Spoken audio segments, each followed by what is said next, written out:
It's my very great pleasure to introduce our next speaker, Audra Grant. She is a political scientist at the RAND Corporation, where she's worked on various projects. These include the structure of attitudinal support for radicalism in the Middle East, Europe, and Southeast Asia, and issues related to democracy and governance in Africa and the Middle East, and to societies in transition. A former intelligence analyst at the U.S. State Department, Grant focused on Middle East policy analysis and on implementing and analyzing public opinion research in the Middle East and North Africa. She has conducted research on the dynamics of political Islam, democratization, and U.S. foreign policy in her extensive travels throughout the Middle East and North Africa, including Iraq.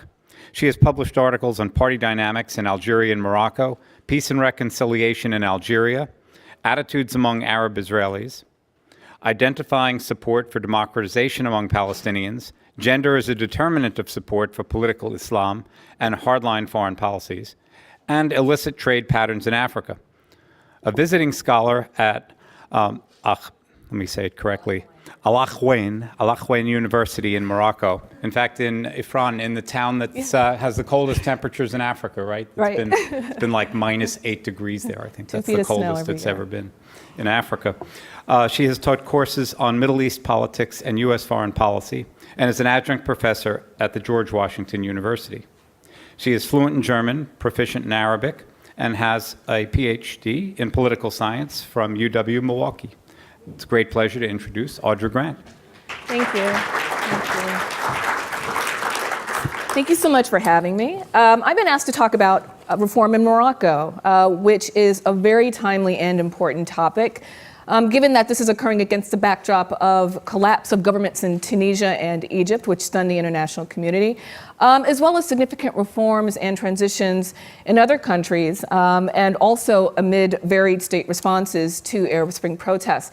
I think a case study of reform in Morocco provides an interesting opportunity to introduce and reinforce concepts that can be used by students later in life in their professional careers, and that can also help students understand how to interpret historic events in the Middle East and North Africa, as well as discuss these events in a way that's intelligent. So I'm hoping that I can help this process along in my discussion today. And so my talk is going to follow in a manner that I think is consistent with some of the key dimensions that would be useful for helping students of North Africa or potential students of North Africa understand the reform process in Morocco. And these dimensions would include geography, why Morocco is important, the historic overview or the historical context, if you will, the nature of polity and governance, and finally, the real nuts and bolts and essentials of reform dynamics in the country. What I decided to do is, along the way, highlight vital concepts that I thought students should be aware of as they are introduced to these issues. Terms like legitimacy, democracy, authoritarianism, transition have been used a lot, I think, in public discourse. And so I thought it would be helpful to apply these concepts and to define these concepts as your students are being exposed to these events in Morocco and other countries. I'm not necessarily going to define those concepts in this talk, but I will mention just in a general sense what they mean. And if you would like to ask me questions about them later on and in terms of why they're important for the Middle East and how they're interpreted and why they're relevant for that reason in Morocco, I'll be happy to talk about that. So, sorry, this is a new tool for me. Okay. I am starting each section with a set of learning goals and objectives to help stimulate discussion and also to help frame the issues in a way that can help students really grasp what's going on. So in introducing Morocco, some important learning goals would be understanding why Morocco is important as a country, learning about the population and being aware of where Morocco is situated geographically. Terminal learning goals, at least in my world, means just end goals. What are the final learning objectives? Enabling goals are how we get there. So in order to understand those broader goals, you need to know, well, where is Morocco specifically located, and how can we appreciate its links to the Middle East and North Africa, and also gain an appreciation for the diversity of Moroccans and the complexity of Moroccan identity. So here we go. Okay. All right, Morocco is located in North Africa. North Africa is often referred to as the Maghreb region or the West. And the reason why it's referred to as the West is because of its relationship to the Middle East, which is to the east. The countries that are typically considered the Maghreb could include Morocco, Tunisia, Algeria, Libya, and Mauritania. You will also hear the Maghreb referred to as the Central Maghreb to refer to Morocco, Tunisia, and Algeria because those countries were, well, they're centrally located, relatively speaking, but they were also colonized by the French. So they have a shared historic experience and a shared culture in some respects. So you will often see the Maghreb to include just Morocco, Tunisia, and Algeria. If you see Libya and Mauritania included in that conceptualization, that's indeed a broader idea of the Maghreb, but that just more refers to the broad geographic Maghreb, which stretches from the east to the west and doesn't always include Egypt because Egypt is considered part of the Middle East region. Okay. North Africa, including Morocco, has very strong links to Africa and the Middle East region. It has links to the Middle East region as a result of the influence of Islam, which was brought to the region through conquest from the Arabian Gulf. The country in the region also has links to Africa, as you can see, and that's a very important part of its identity, and we'll talk about that in just a few minutes. Okay. Who are the Moroccans? The Moroccan is a population of about 32 million. Some of you probably already know this. The ethnicity or the major ethnic groups include Arabs and Berbers. The country is considered to be about 60% Arab, maybe 40% Berber, although I've seen some statistics that say up to 75% of Moroccans can claim some kind of Berber heritage. The Berber is an ethnic group that distinguishes itself from Arabs only in terms of language. Major languages include Tamazight, but there are other dialects as well. Berbers have existed in the North African landscape since Carthaginian and Roman times, so they've been present for quite a long time. What's also interesting about the Berbers is that there were two very important dynasties that are important in the Berber narrative: the Almohad dynasty and the Almoravid dynasty. The Almohad dynasty existed, well, I'll do this in chronological order. The Almohad dynasty existed between 1040 and 1147, about the 12th century, 11th and 12th century. The Almohad dynasty existed between 1121 and 1269, so about the 12th and 13th century. Again, very important Berber dynasties, very important in the Berber imagination and in their interpretation of history. Some important Berber figures include Queen Kahina, who is a warrior queen responsible for driving back the Islamic armies, which brought Islam to North Africa. You will also hear some Berbers talk about Queen Kahina in terms of having fought back even the Romans and the French. So there's a lot of myth surrounding Queen Kahina, but nevertheless, she is a very important Berber figure, and these two dynasties are also very important in Berber history and how they see themselves in the North Africa region. Major languages include Arabic, French, and Tamazight. Again, Tamazight is the Berber language. And just as an aside, whereas Arabs might consider their entrance into North Africa, Arabs might consider Islam's entrance into North Africa as a triumph and as a positive conquest, Berbers don't see it that way at all. So it's a very different interpretation of the impact of Islam and the introduction of Arabic language. Identity, Arabic, French, Arabic, French, and Tamazight are important languages. Arabic is the language that's predominantly spoken, especially in business and diplomacy. French is spoken in the language as a result of the impact of colonialism. And as I said, Tamazight, as well as other Berber dialects, are also important and spoken among the Berber population. Moroccans have a very rich heritage that includes Arab, Berber, African, Jewish, and Muslim identities. There was a substantial Jewish population in Morocco that numbered anywhere from 250,000 to 300,000. They also existed in ancient times.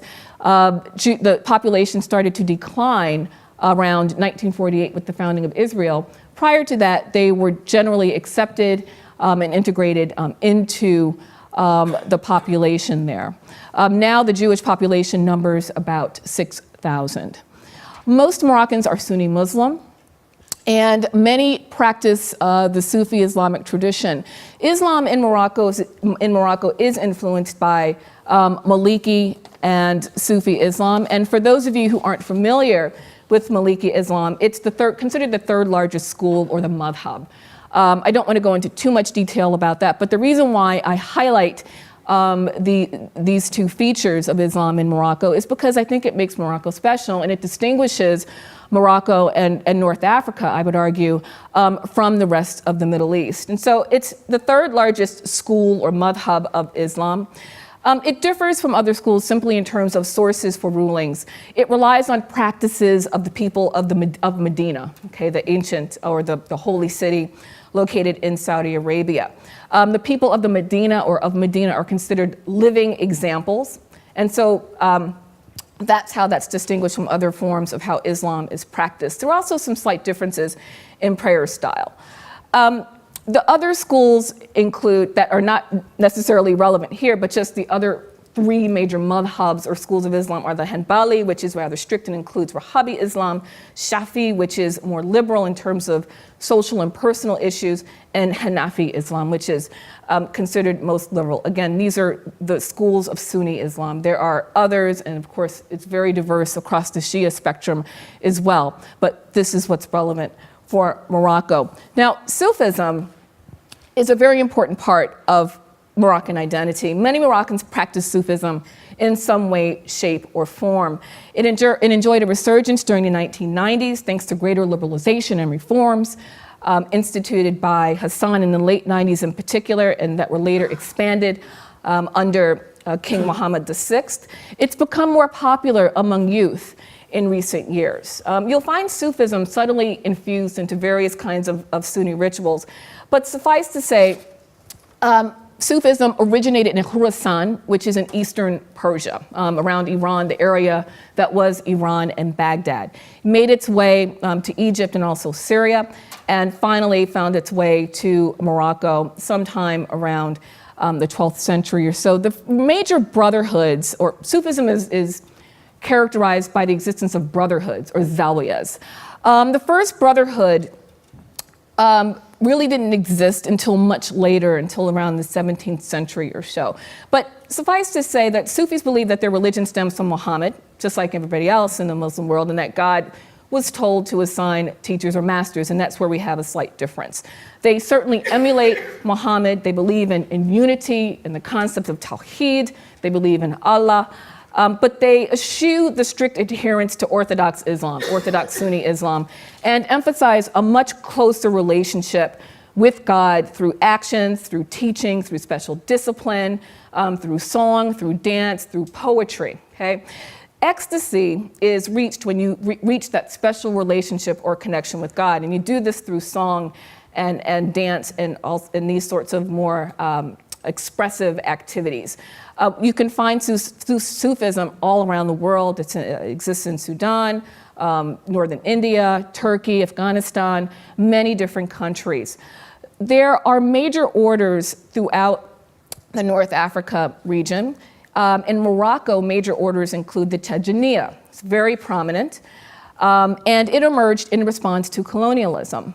And that's what's interesting about colonialism, is it does things to agitate groups, and not only just galvanize groups around a certain cause, but also can create divisions. But during colonial times, Sufist organizations were major centers of protest and opposition against colonialism. Sufism spread to West Africa, to countries such as Senegal and Nigeria, but other important orders are the Jazuliya and the Bushishiya and the Meramimiya. These are also very popular orders. The Tijaniya order also has a very strong presence in Senegal. And we can talk a little bit later about Morocco-Senegal relations if you're interested, but that's a very important aspect or historical tie between Morocco and Senegal. But Al-Qaeda and the Muslim Brotherhood use Sufi methods such as the oath, the concept of the bay'ah to a sheikh, and the creation of a brotherhood among Al-Qaeda, which are both central institutions of Sufi Islam. So it has a very prominent role in North Africa and is critical as a moderating force. Okay? Half of the urban population in Morocco exists beyond the poverty line. It's a rather poor country. Unemployment is officially somewhere around 9.9 to 10%, although it's likely between 20 to 30%, so it's much higher. It's a monarchy. Why do you care about Morocco? Why is it important? Well, it's one of the US's oldest allies in the Middle East and North Africa. Ties date back to about 1787 with the signing of the Treaty of Friendship after the US gained independence in Britain. The lore is that Morocco was one of the first countries to, if not the first country, to recognize the US independence. There is a lot of debate about that. So just as you go about teaching Morocco and history, just be aware of that. It's a religiously moderate country, partly because of the Sufi tradition. It's a stable ally and partner in US efforts to combat terrorism.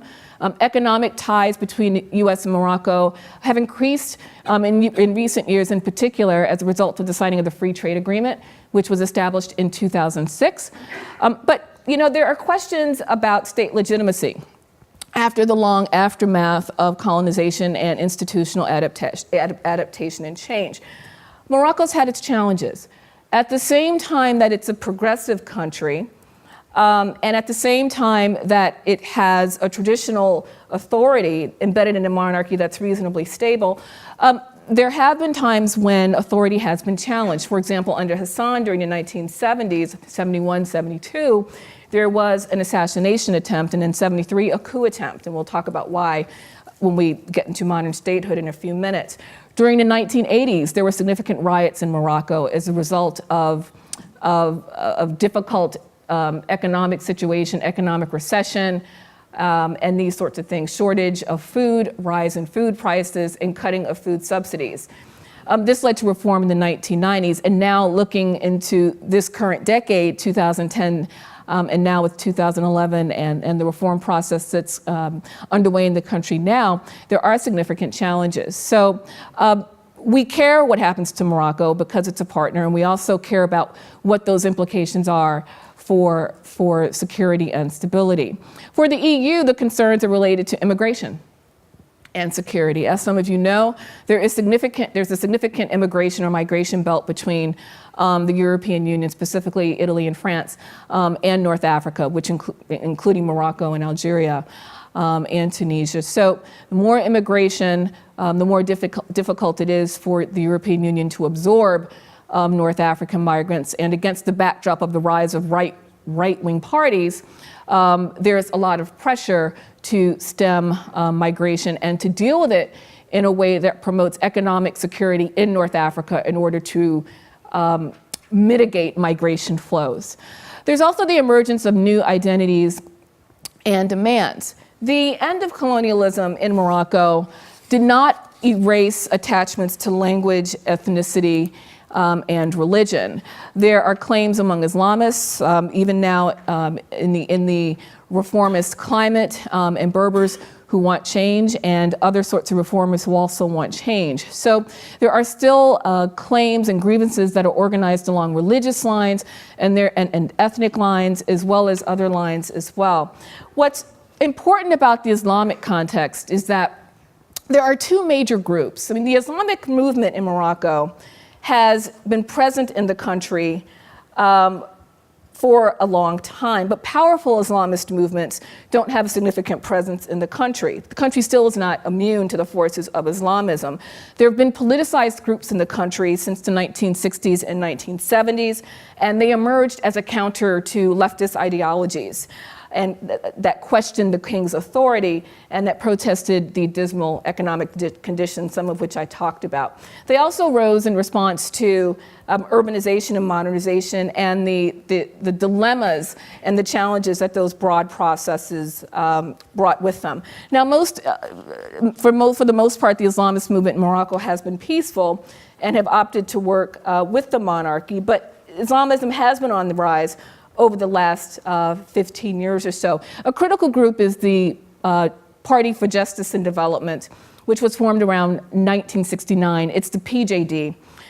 Many of the members were from a prior group that existed called Shabiba. I don't want to go into too much detail, but the PJD is considered Morocco's moderate and peaceful Islamic organization. They would like to reapply Islam to public life, especially as it relates to women. It has a conservative, uncompromising view on social issues. It criticizes certain organizations in Morocco for being too Wahhabist in orientation, and it's wa-Ihsan, and we'll talk about that very shortly. But essentially, the PJD is very similar to the AKP in how it orients itself. But the main challenge, I think, for PJD is political. It endeavors to remain true to an Islamist agenda while walking the government line.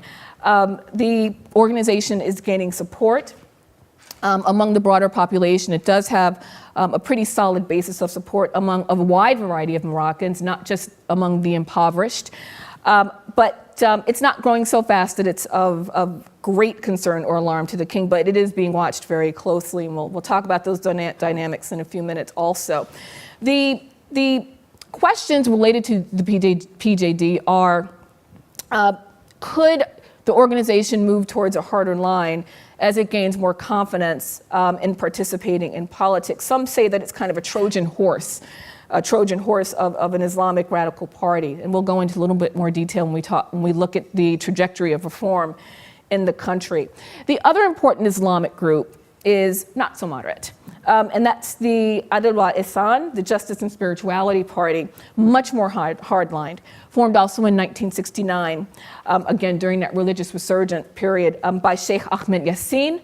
The party once was rather extremist and violent in tone, but it never committed any violence. It became Morocco's largest opposition party and was banned in 1985. Sheikh Yassin claimed to be Sharifi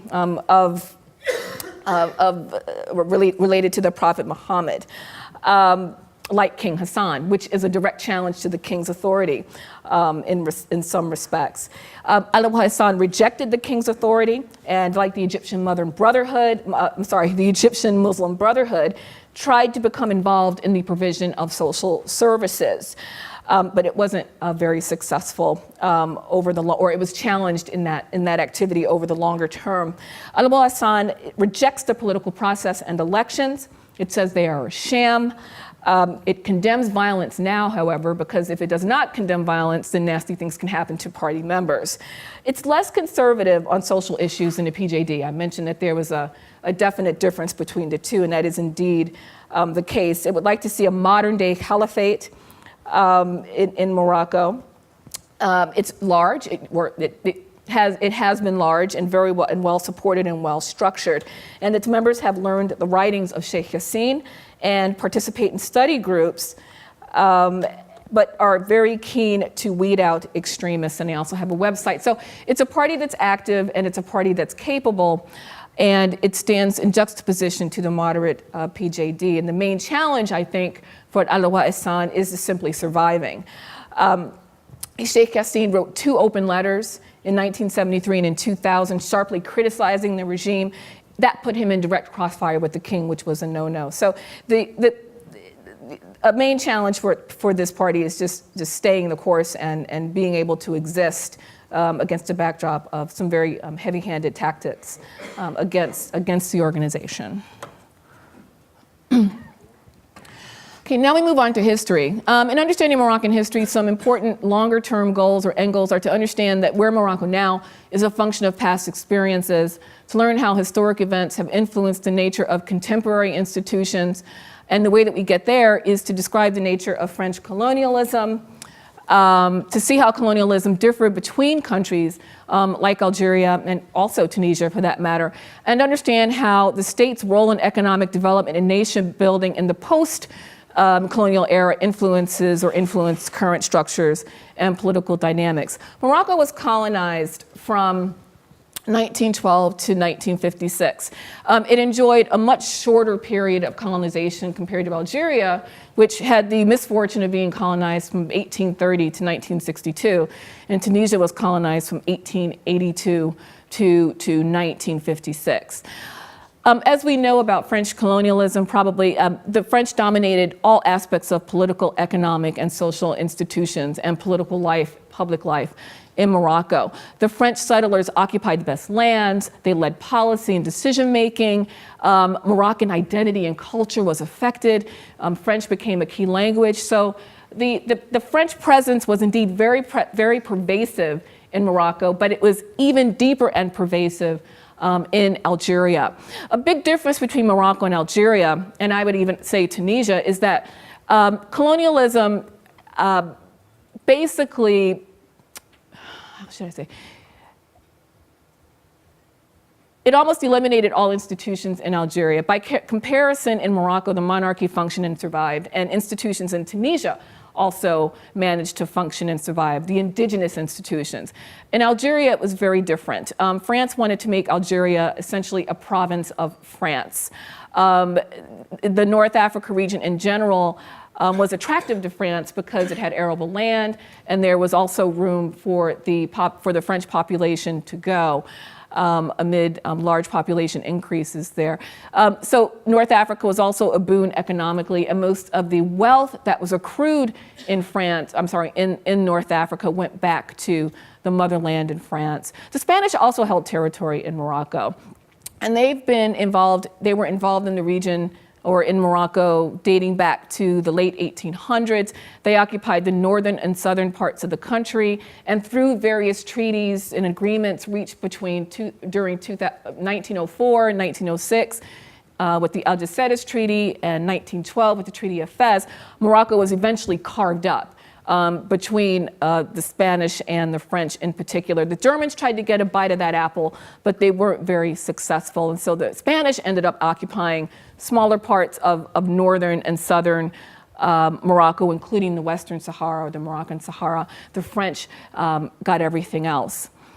What's interesting about the functioning of Morocco's institution, the monarchy, was that the Sultan accommodated the French. The French cooperated or wanted the Sultan / the king's cooperation in order to gain the support of the population. And the Sultan acquiesced and did accommodate the French for a short period of time. That was not to last because it made the population very unhappy.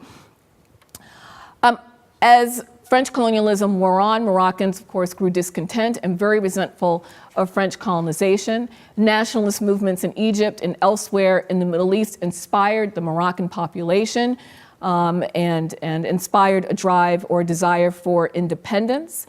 Moroccans, of course, had numerous political and economic grievances, including complaints related to limited access to land, no access or limited access to political decision-making, no access or limited access to water, expansive poverty and inequality among the population, and dashed expectations of French citizenship. Moroccans served in the French army during the wars, and they expected French citizenship in return. And although there were limited opportunities for that, it just didn't happen on a wide scale. And so political parties developed around these kinds of concerns. But political parties weren't the only sorts of groups that were advocating for change and that had a commentary about French colonialism. Sufi organizations in Morocco did have a commentary about colonialism. Salafia groups in Algeria had a commentary and resisted French colonialism. What's interesting about the Sufi organizations or the Sufi voices at this time was that as indigenous institutions, they had power. I mean, they had a credibility that other groups did not have. So they were not eradicated, and they were very much a part of this opposition and resistance and criticism of colonialism. The king or sultan grew disenchanted. He played a major role in Morocco's drive for independence, as did major political parties like Istiqlal. In contrast, for example, in Algeria, the FLN played a major role, which is the National Liberation Front. That is a nationalist party similar to Morocco.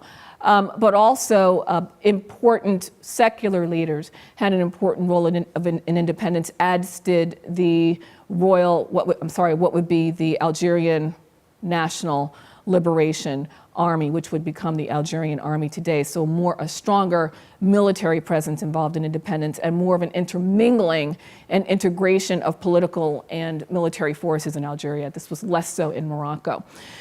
In the post-colonial environment, there were certain imperatives. As you can imagine, after colonialism, countries were destructured, populations were dislocated, life was disrupted. This was the case for Morocco and other North African countries as well. And so there was a need for a reconfiguration of self, state, and society. There was the need for economic development. There was a need to rebuild or restructure or reform state institutions. Well, in Morocco, the state, or the king, excuse me, and dominant political parties played a role in that process. And that dominant role would endure to the present, that dominant role of the monarchy in policy making. Istiqlal, by the way, means independence in Arabic. So the kind of government that emerged was not a very open government, as we'll soon see. And so in trying to teach polity and governance in Morocco, some important questions or long-term goals might be to try to understand what Moroccan institutions look like in order to appreciate why Moroccans are demanding reforms today, and to set the context for popular demands for reform. And that can be accomplished through a discussion of a description of Morocco's major institutions and what they do in practice compared to what they're supposed to do, and how extensive is the authority of the king, and what are the sources of monarchal power. And finally, how does state relate to society? Okay, this is where we start seeing the highlighted concepts. The current king of Morocco is Mohammed VI. He succeeded his father, Hassan, in 1999. He is Morocco, or the king is Morocco's most important figure. He is a descendant of the Prophet Muhammad and is the most important religious and political authority in Morocco. Now, there are a lot of monarchs who claim to be descendants of the Prophet Muhammad. There are a lot of religious figures who claim this as well, so this is not necessarily unique. The point is that this is an important source of authority for his rule in Morocco. He is the Amir al-Mu'minin, or the commander of the faithful. Again, that's related to his relationship, his believed relationship to the Prophet Muhammad, who brought Islam to the Arab world, or to Muslims. The monarchy, the Moroccan monarchy is 370 years old. 374 years old. It's one of the oldest indigenous monarchies in the Middle East, North Africa region. It wasn't imported. The British didn't put it there. The French didn't put it there. It was. Old Moroccan families are tied and have always been tied to the king via marriage and lineage. And that's a very important feature of, I would say, many Middle Eastern countries, but certainly North African politics and Morocco specifically. This means that over time, the monarchy has engaged in patronage and has established what we call patron-client networks in political science parlance.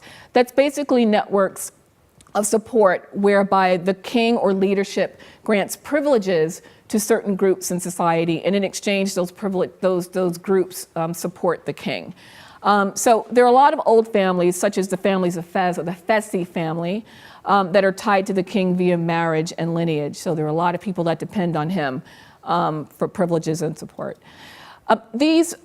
This historic and traditional prestige are important sources of the king's legitimacy and power. So I think the concept of legitimacy, I don't know what students know at the high school level, but legitimacy in discussions of North Africa and the Middle East, and power in discussions of North Africa and the Middle East, certainly in the context of reform and transition, are very important concepts that students might need to be aware of. Key institutions. Morocco is supposed to be a constitutional monarchy. It's supposed to be governed by a constitution with separation of powers. The roles, though, of major governing institutions are described in Morocco's constitution, as is ours. It's not so different in that regard. But, of course, the roles actually given to those institutions differ significantly. It has a legislature, specifically a bicameral parliament with an upper house, appointed by the king, and a lower house elected by Moroccans. There you go, appointed by the king. This is not an elected body, but it's an important decision-making body. The prime minister is, until recently, is not elected. He is appointed by the king. Elections are held regularly. Monarchal, I think I have No, I don't have time. Monarchal succession in Morocco is hereditary. The next election is upon us on November 25th, 2011. And there are some important implications of reform for those elections that we'll talk about later. But there are elections. There are regular elections held about every 5 years in the country. Morocco also has political parties. Parties in Morocco represent a variety of ideologies and viewpoints. We talked about the moderate Islamist movement represented by the Party for Justice and Development. There are also women's organizations, labor organizations, or parties organized around labor, around liberal ideologies, and there are also government parties that are more royalist because they support the king. What's interesting about parties in Morocco is that it's a multi-party system, but the king can create parties of his own in order to guarantee a system that will ultimately shift the balance of power in his favor. So at the same time that parties can be created, and there is a monitoring process there that we'll talk about, the king can also create parties in parallel in order to counter potential opposition in the country. And that's a strategy that's been used throughout the region, but certainly in Morocco among the kings. The decision-making role of parties is very limited. Laws in Morocco combine Maliki Islamic code and French code. You'll see this referred to as Napoleonic code. There's something important called personal status codes, which govern the status of women and families in Morocco. You will see this referred to as Mudawwana, M-U-D-A-W-A-N-N-A, Mudawwana. That's a term that's specifically used there in the region. It's not used in the broader Middle Eastern region, but it refers to those personal status codes that governs what women can do, basically, and how families and how men and women relate to each other in families. So when it comes to marriage, how many wives a man can have. When it comes to divorce, how one can become divorced. When it comes to traveling, whether or not a guardian is required for travel. When it comes to custody and land ownership and inheritance. Personal status code governs all those things and has a profound impact on women.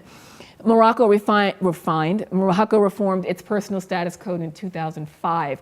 Prior to that, it was considered one of the more archaic and traditional and conservative laws in the North African region. Tunisia has traditionally had one of the more progressive personal status codes. And Algeria is considered even more conservative than Morocco, but they too reformed their code around the 2005-2006 period, and we'll see that later on. Okay. Morocco is not considered a democracy. That's another highlighted term that we can talk about. But it's considered a semi-authoritarian regime. In political science language, when we talk about democracy, we usually think of democracy as something that's rooted in values and norms of inclusion, equality, equity, freedoms in terms of being granted various liberties and human rights, the embodiment of popular sovereignty, rule of law, and the inclusion of processes like regular government change through free and fair elections. Authoritarianism is pretty much that which is opposite. In the Middle East, you see everything in between. And it's probably best to see these political systems along a continuum as opposed to either or. Morocco is kind of one of those is kind of not necessarily an either or, but on a continuum where it's not completely a totalitarian country, but it's not completely a democracy either. Because the country has engaged in reform in various ways and across the decades and has retreated from those reforms, it goes back and forth. So it's just kind of useful to take that into consideration. It's not necessarily a static situation. But anyway, succession's hereditary. The authority of the monarchy is expansive, giving the king final say in political and economic decision-making. Monarchy determines which groups can participate in politics and elections, how dissent is expressed, and whether or not groups can exist at all. The king has veto power and final say in decision-making and over laws.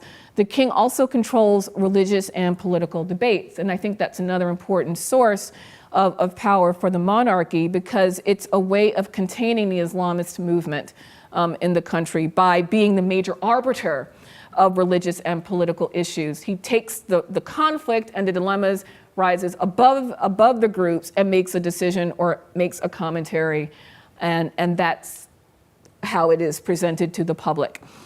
Wealth is also concentrated in the hands of a few in the country. I think I gave a few stats on economics in the beginning, but as you can imagine, Moroccans have been very dissatisfied with political and economic conditions in the country. Voter turnout in elections has declined from roughly 70%-ish in 1965 to just 37% in 2007. I was teaching at AQIM during this period, and I won a MEPI grant from State Department to do a pre-election survey. And at that point in time, it was anticipated that the Islamic Party, the PJD, the moderate party, was going to capture maybe mid-40-ish percentage of the vote. And that was very alarming for the king, because that would indicate significant support among the broader Moroccan population. There was a poll conducted by NDI, which is based in Washington, D.C., the National Democratic Institute, which simply asked, do you support the PJD? That was the question. About 42 to 45% of Moroccans said, well, yes, we support the PJD. And that just touched off this huge controversy related to elections, related to polling, and related to the PJD. And the monarchy and the powers that be, the wa-Ihsan, was concerned that they were indeed about to lose their monopoly over the ideological content of the country. As a result, there was actually debate about stopping polling. The PJD became quiet in its rhetoric. And so the climate was very tense, to say the least. But when the elections finally happened, only 30% of the population voted, and the PJD only received, I think, about 22 seats or so. It wasn't nearly as expansive as people thought. I think it was about 46 seats, up from 42, but a very small percentage. It was nowhere near the 40-ish, 45% proportion that was expected. But the public is alienated, and they've grown distrustful. This is why voter turnout has declined in Morocco. Public opinion polls have also indicated that most Moroccans don't believe that political parties represent their interests. They don't identify with a platform. They don't believe that parties are actually autonomous from the government. So there's an alienation and a waning interest in politics. And the implications of reform for this trend, I think, is very important. The May 2003 terrorist attacks in Casablanca was a bellwether, or a warning shot across the bow for King Mohammed. Massive poverty, particularly in urban areas, expansion of slums like Sidi Moumin. If you've been to Casablanca, it's quite a very large slum, and right next door to it is a very affluent, beautiful neighborhood. And political oppression were catalysts for these attacks. And that also touched off a series of reforms during the late 1990s. And what's important about the reforms, and we'll see the trajectory just in a few minutes, is that it's a very subtle commentary on the rule of Hassan II, King Hassan, who preceded Mohammed VI. This is his father. According to Moroccan norms, and I believe it may even be a law, if the king actually changes a law, it's almost a repudiation of his father's rule. So that's not done. But the fact that these reforms have been instituted, I think is an indication and recognition that King Hassan's rule was not all that pleasant. For example, the 1960s were very repressive. It was a very repressive period. The 1970s saw an assassination attempt, at least two, on the king's life. As a response, he purged the military and implemented some piecemeal reforms, but he essentially ignored the demands of parties and the broader population. He craftily embarked on a program of international opening, of international liberalization, but Domestically, the changes really weren't that substantive. He did engage in some land distribution and launched a 5-year plan, but significantly on that international front, in 1975, he launched the March on the Western Sahara, where he led 300,000 Moroccans into the Sahara Desert and said, not one grain of the Western Sahara shall leave Morocco.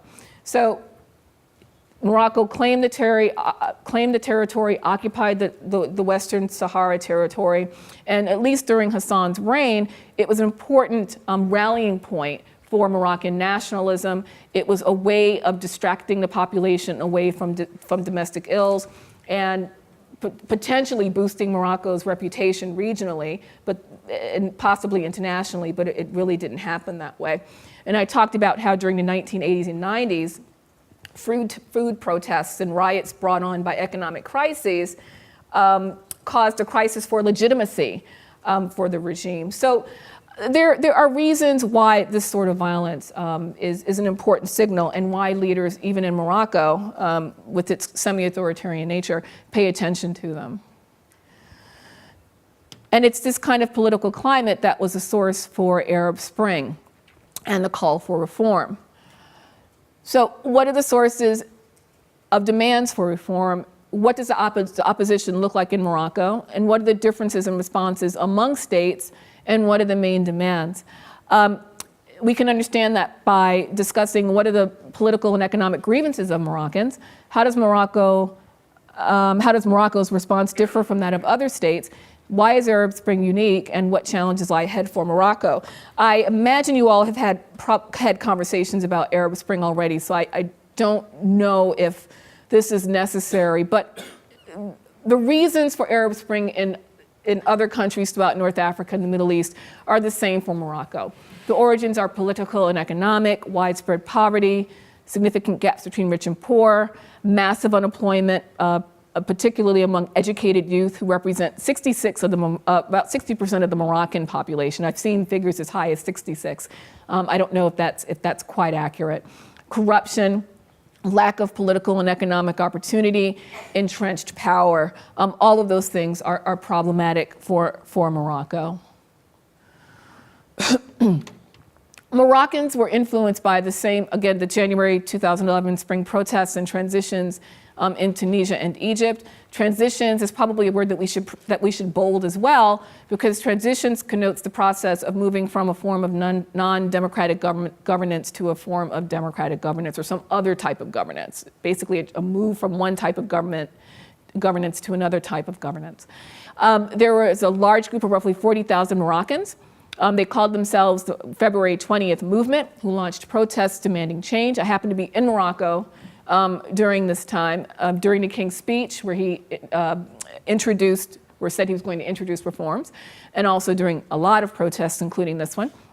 In Morocco, the protests were represented by a broad-based constituency led by well-educated but unemployed youth, women, the middle-aged, moderate Islamist groups and workers, but they weren't led by Islamist groups. And I think that's worth noting. In Morocco, the Islamist groups are just now coming to the fore with their own criticism of the government and the effort to launch reforms, saying that the government has not gone far enough and that the government still has too much control over the religious sphere in the country. wa-Ihsan has been one of the main parties that has had this complaint regarding the presence of the monarchy or the government in the religious sphere. Workers are also a part of the protests also. They've been peaceful, although the police have attacked some Moroccans. They've been diverse.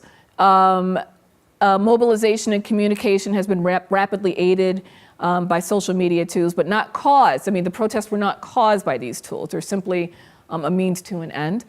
The demands are the same in Morocco as in other countries: an end to corruption, more jobs for youth. In Morocco, it's limits on monarchal power, equal distribution of benefits for rich and poor, expanded women's rights, expanded human rights and civil liberties.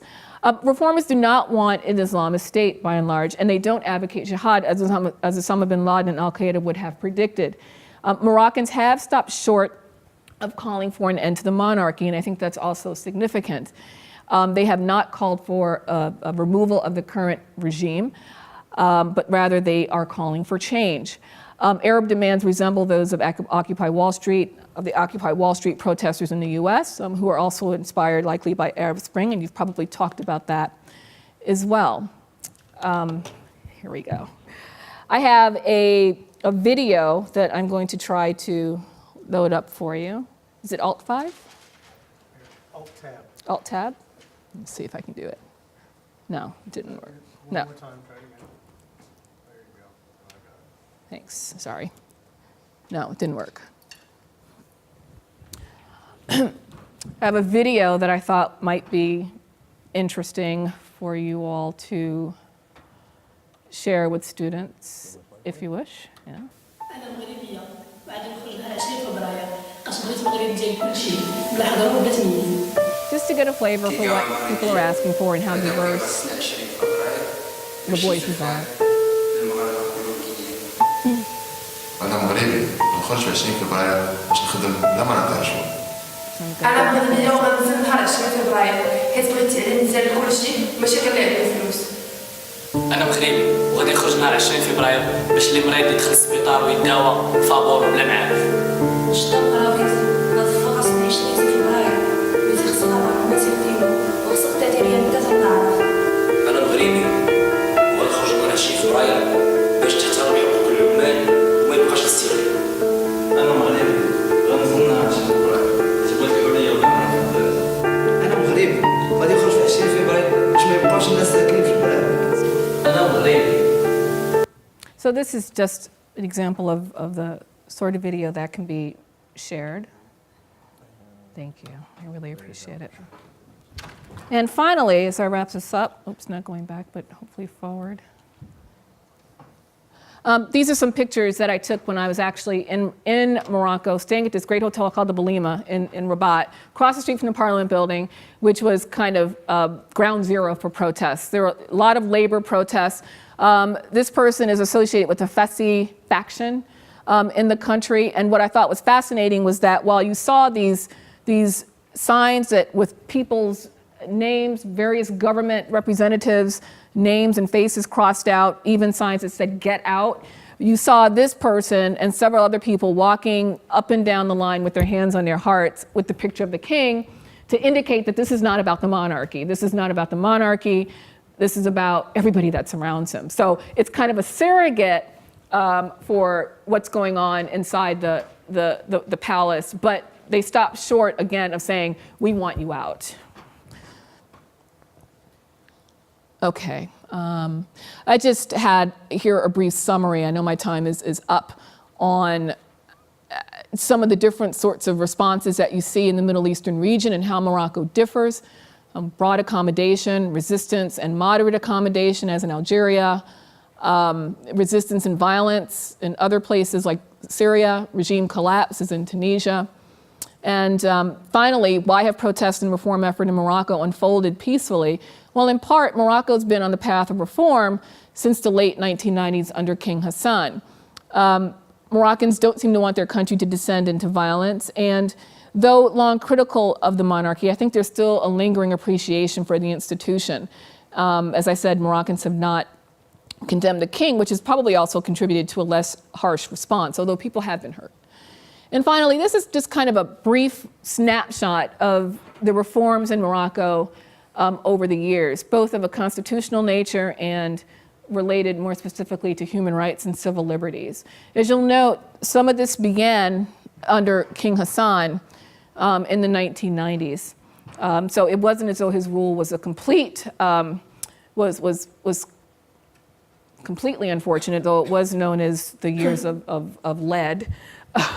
But there were some changes toward the end when he recognized that the political and economic milieu was a threat to his legitimacy and regime credibility. So there was a consultative body on human rights created, which was created to deal with the years of lead and the violations committed. Under King Mohammed VI, greater press freedoms, release of political prisoners in the Western Sahara. In 2005, King Mohammed launched a human development initiative to address poverty after Morocco ranked 128 on the Human Development Index behind Algeria, and they just couldn't take that. Human Rights Commission was revamped and created to address wider claims of violations. And now we have the Arab Spring reforms, which look even more substantive. Human rights is recognized as a core principle. Tamazight is a national language, not the national language.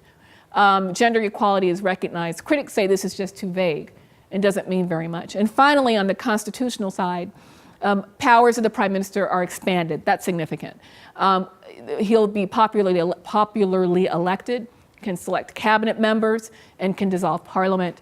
And the judiciary has now a Supreme Council with judges and a head of human rights.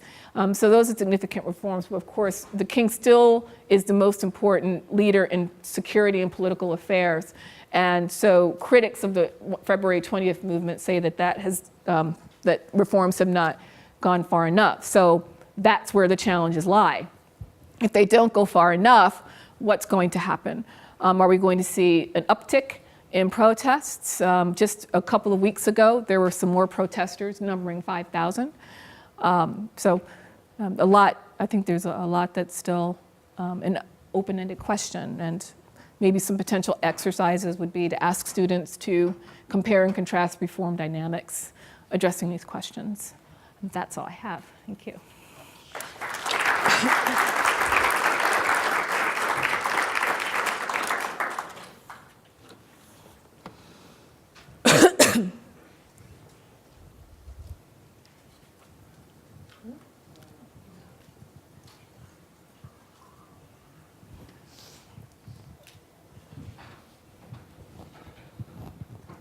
Hi, my name is Cindy Jordan. I'm teaching Virginia, and one of our standards we have to teach about is the conflict with Western Sahara. Could you maybe elaborate on what the status of that is now?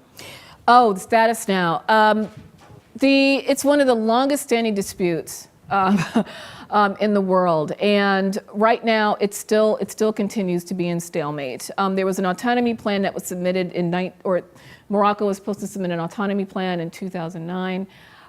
But it was rejected, and right now the situation is still in stalemate with the U.S. being still playing the role of honest broker. What's interesting about the Western Sahara and sad about the Western Sahara, Moroccans call it the Moroccan Sahara, and you can't call it anything else. That can be very problematic, is that the conditions in the territory are just simply abysmal. Morocco has tried to change the facts on the ground by populating the territory. It has also spent millions of dollars occupying the territory with military and maintaining an administrative structure there.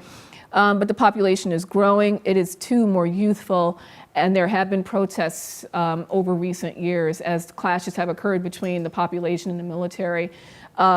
It continues to become more impoverished, and the population has become even more aggrieved, and there is concern that Al-Qaeda and Islamic Maghreb might try to make some inroads into that territory, and there seems to be some evidence that there have been some interactions between them and some Sahrawi and the Polisario, so it's very disturbing. Can you talk a little bit about who the parties to the conflict are? Yes, the parties to the conflict are the Polisario, which is the militant movement, or the movement that is agitating on the behalf of the Sahrawi, who are the Saharan people that occupy the Western Sahara territory.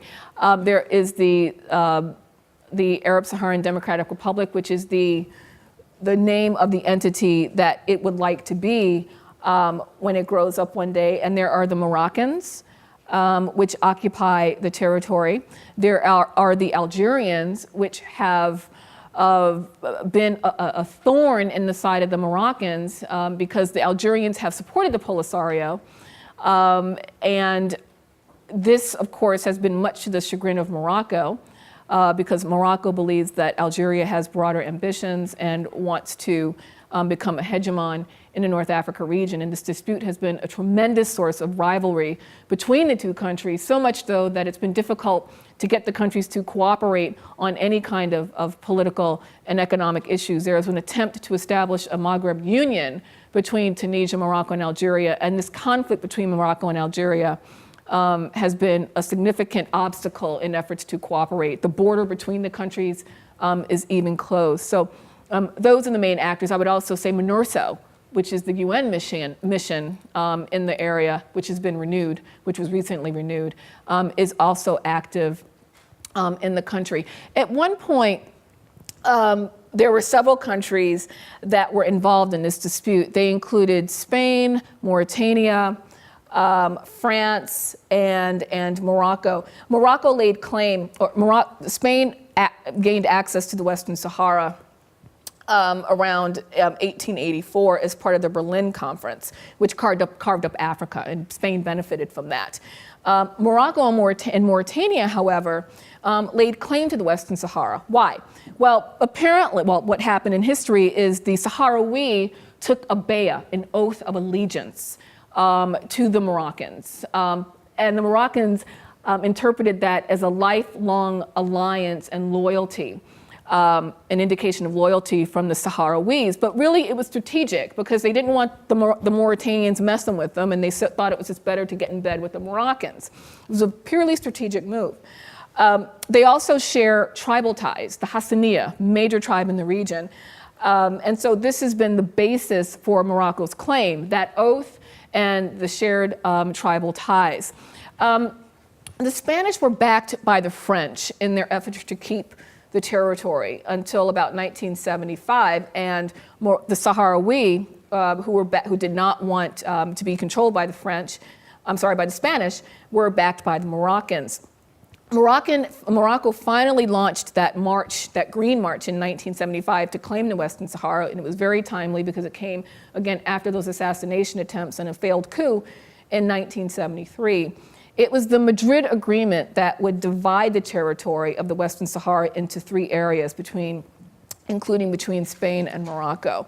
Mauritania eventually left the territory in 1979, and it left for good reason because the Sahrawis actually invaded Nouakchott, which is the capital of Mauritania, and succeeded in toppling the government. And the SADR refused to withdraw from the area unless Mauritania decided to withdraw its claims on the Sahara territory, and indeed Mauritania did. So that's how Mauritania saw its way out, and the rest was left for Morocco. So that's where we stand now. What's important about this conflict is that not just the cost in terms of manpower and in terms of economy and in terms of political and economic, very unattractive conditions inside the Western Sahara for the population.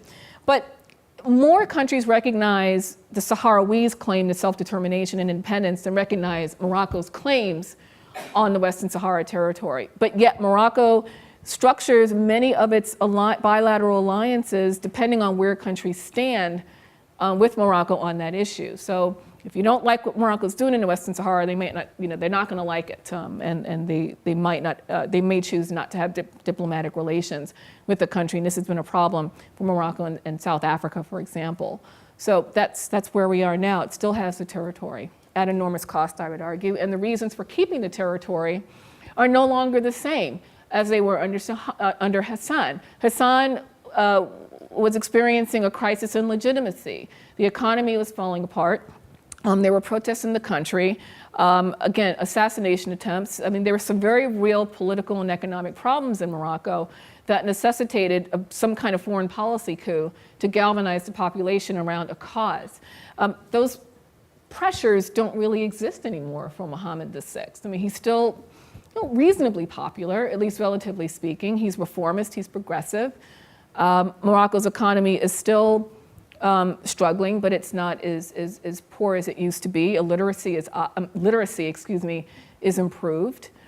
During the 1970s, 70% of Morocco's population was illiterate. Now that number is only at 45 to 50%. So significant changes, and the reasons for keeping the Sahara simply just are no longer there. So one has to ask, why?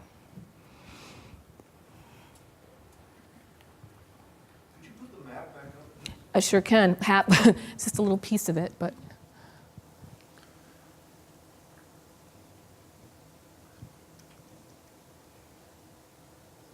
And there are three taboos in Morocco that I didn't mention: Islam, the king, and the Sahara, the Moroccan Sahara. You can't talk about them. I mean, you can't criticize them. Now, of course, again, there have been openings and reforms that have allowed media and civil society groups to protest and to criticize and to comment.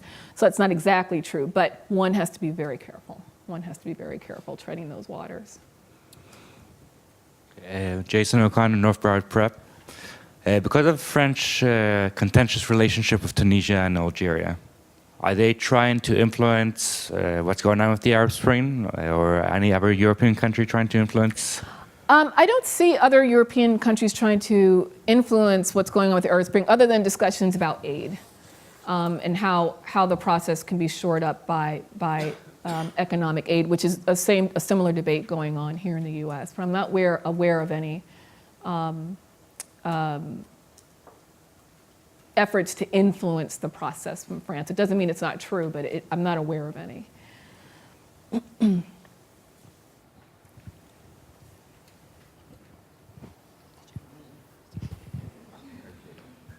Hi, Steve Katz, Community College, Philadelphia. Can you comment a little about Morocco's relations with Israel? Yes, Morocco's relationship with Israel, I think it's very different from other countries in the region in that it's not a hostile relationship with Israel. Morocco has also engaged in some brokering in the peace process between Israel and the Palestinians. So it sees itself as a potential kind of third-party mediator, and I think the U.S. also appreciates that role of Morocco. Mauritania is another country. I think Mauritania recognizes Israel's right to exist. So those two countries, I think, are the exception in the North Africa region in terms of their approach to Israel. PJ Shigan from the American Academy. I have a question as to how you would assess the king's legitimacy in terms of his descent from Muhammad and what influence that has on the sense of well-being that the citizens of Morocco have in terms of their own security from a religious sense. And my other question is, if the king should decide to try to support reform in an economic sense, wouldn't that in some way weaken his sense of client-patron relationship over a segment of those who do support him, even if their support is through familial ties?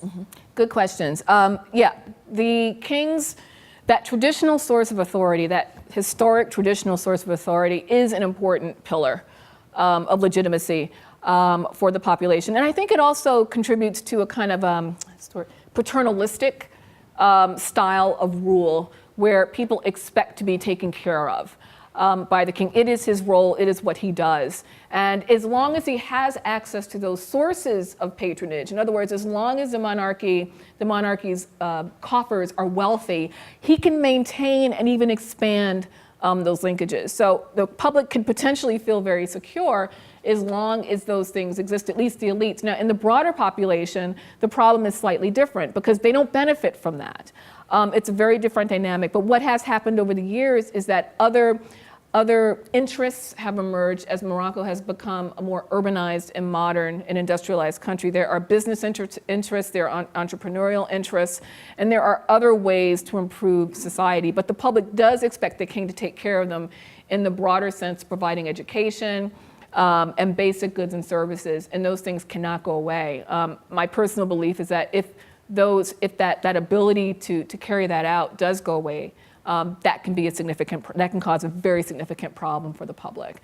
And I think this is the reason why we are seeing these protests, is that obviously the gap between rich and poor and the poverty line is just getting longer and longer and deeper.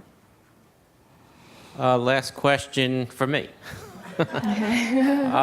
Yesterday, Christopher Swift was talking a great deal about AQAP, the Al-Qaeda in the Arabian Peninsula. Yeah. So, and which he depicted a very strong organization. So can you talk about AQIM, Yes. Al-Qaeda in the Maghreb? Yes. popped up around 2006, and AQIM, Al-Qaeda in Islamic Maghreb, grew out of the violent Salafi jihadi groups from the Algerian Civil War, which lasted from about 1992 to 1999. Those remnant groups, like the Algerian Islamic Army, needed to go, or Islamic Fighting Group, the names are very long, needed somewhere to go. They needed a purpose. And so some of those remnant members joined AQIM, or what's called Al-Qaeda in the Islamic Maghreb. It's a Salafi jihadi group, which means it's a very conservative Islamist organization ideologically, and as a strategy or tactic, they believe in the conduct of jihad and the use of violence to achieve their goals, which is to establish an Islamic state of some sort in the North Africa region. They started with focusing on Algeria and in the areas of Algiers. However, Algeria has been rather successful in mounting its counterterrorism offensive against Al-Qaeda in Islamic Maghreb. The rumor has it that the group is only 300 strong, or at least it started as a group that's been 300 strong for a long time. I find that very hard to believe. The group has been engaged in an expansive recruitment effort that has traversed Algerian borders. As the Algerian government has become more capable in counterterrorism, that has constrained the group and forced it to look to other avenues in order to maintain its raison d'etre, its purpose. And so it's tried to recruit in places like Niger and Mali. Also further down, continues to recruit in southern Algeria, which is where a lot of its activities are now, and also in Libya. And some groups that are believed to be particularly vulnerable are the Tuareg. However, the Tuareg are a Berber-speaking group that are located in those countries. However, the evidence is shaky as to whether or not the Tuareg are actually cooperating with Al-Qaeda in the Islamic Maghreb. They don't share the same religious view. The problem that Tuareg have with their governments is not, or the problem that Tuareg have is with their specific governments. They don't have this broader vision of jihad and caliphate as do members of AQIM, but nonetheless, they have been trying to vigorously expand their recruitment efforts and even going as far south and west as Nigeria, which is very disturbing. They do appear to have made inroads into Algeria, establishing links with Boko Haram. They've also made significant inroads into Mauritania, where the Tablighi form of Islam is practiced and where you have significant poverty, disenfranchisement, and alienation among a very fragmented population. The Mauritanian government is deeply divided between various ethnic groups, but the Arab Berbers sit atop of the political apex. I believe they've had over 20 coups in almost as many years, or changes in government. So it's a very unstable environment. So they're trying to expand, and there has been created the Trans-Sahel Counter-Terrorism Partnership Initiative, which involves Libya, Tunisia, Algeria, Morocco, Mauritania, Niger, and Mali. I think also Burkina Faso, which is supposed to encourage cooperation to engage in counterterrorism against AQIM. Now, the other challenge there, though, is Libya and the collapse of that regime. As you can imagine, Libya is heavily armed, and now things have been lost, like man-pads and really big pieces of equipment. So now we need to find those pieces of equipment, because there's the worry that those arms will find their way into the markets to the west and to the south, and potentially into AQIM's possession, which we don't want to happen. So AQIM has been trying to recruit and expand that recruitment into the Sahel, because it's become more difficult in Algeria. Its targets have been initially the Algerian government and the Algerian police and law enforcement and security forces. Those targets have expanded to include Western and UN targets. But again, the climate has been very difficult, so they're expanding south. Hey, thank you very much. You're welcome. Great.